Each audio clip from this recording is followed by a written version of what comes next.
Hello everyone. My name is Shubham and on behalf of Clad Possible, I welcome you to this session. अब यहाँ पर हम एक बहुत इंपॉर्टेंट न्यूज पे यहाँ फोकस करने वाले हैं, which is an assassination, a killing of a Khalistani leader who was living in Punjab, and this is none other than Paramjeet Singh Panjwar, who was a most wanted terrorist. और हमने इस terrorist को most wanted terrorist की list पे भी डाला हुआ था। अब ये कौन है? ये परमजीत सिंह पंजवार है कौन?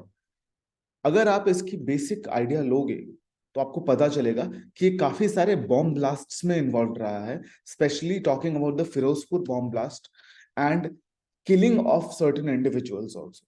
जैसे आप यहाँ इस न्यूज आर्टिकल में देख पाते हो that he was also responsible for killing of major general B N Kumar in 1988।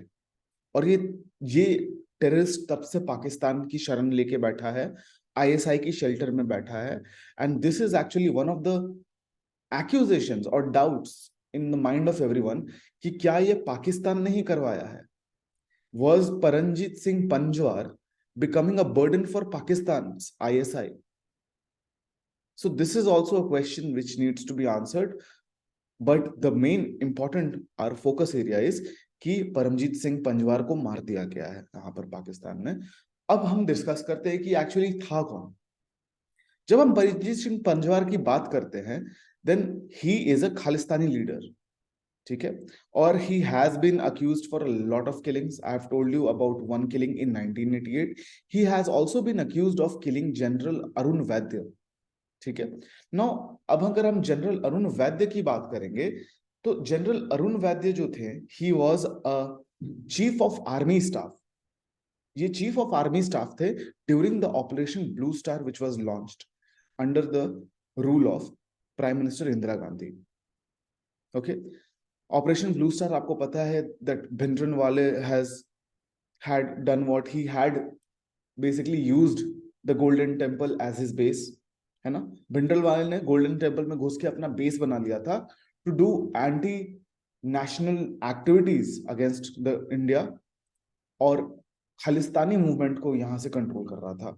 और ऑपरेशन ब्लू स्टार के बारे में आपको पता है that this was launched to neutralise Bhindranwale and his supporters who were living in the golden temple, who were operating from the golden temple, ठीक है। सो general वैद्य इस पर्टिकुलर मिशन में बहुत ही इंपॉर्टेंट भूमिका इनकी थी। आप इमेज यहां नीचे देख सकते हो which is an image just outside the golden temple. सबसे राइट पे आप जनरल वैद्य को देख सकते हो। इनके असैसिनेशन, इनकी किलिंग के लिए he was being put in the list of most wanted terrorist. और ये जो डेजिग्नेशन है ये मिनिस्ट्री ऑफ होम अफेयर्स ने 2020 में इस टेररिस्ट को दिया था, ठीक है। और तब से लेकर इससे पहले, एक्चुअली इससे पहले से 1990s के टाइम से ही ये पाकिस्तान में भागा हुआ है।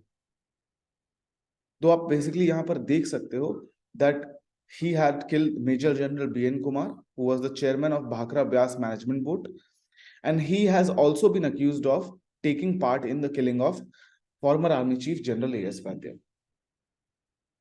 तो ये काफी सारे चीजों के लिए he has been hunted। हम और भी आगे चीजें डिस्कस करेंगे जिसके लिए ये मोस्ट वांटेड था। But the most important thing was that he was heading a banned terrorist organization which was designated by the Ministry of Home Affairs, which is known as the Khalistan Commando Force. Khalistan commando force नाम की एक terrorist organisation है जिसका ये head था, and he was the longest serving head of this particular organisation. So obviously Indian government इसके फिराक में थी, इसको ऑलरेडी हंट कर रही थी, but he was taking shelter in Pakistan, and this news has come that he has been assassinated in Pakistan itself. Thank you for attending this session. Have a nice day.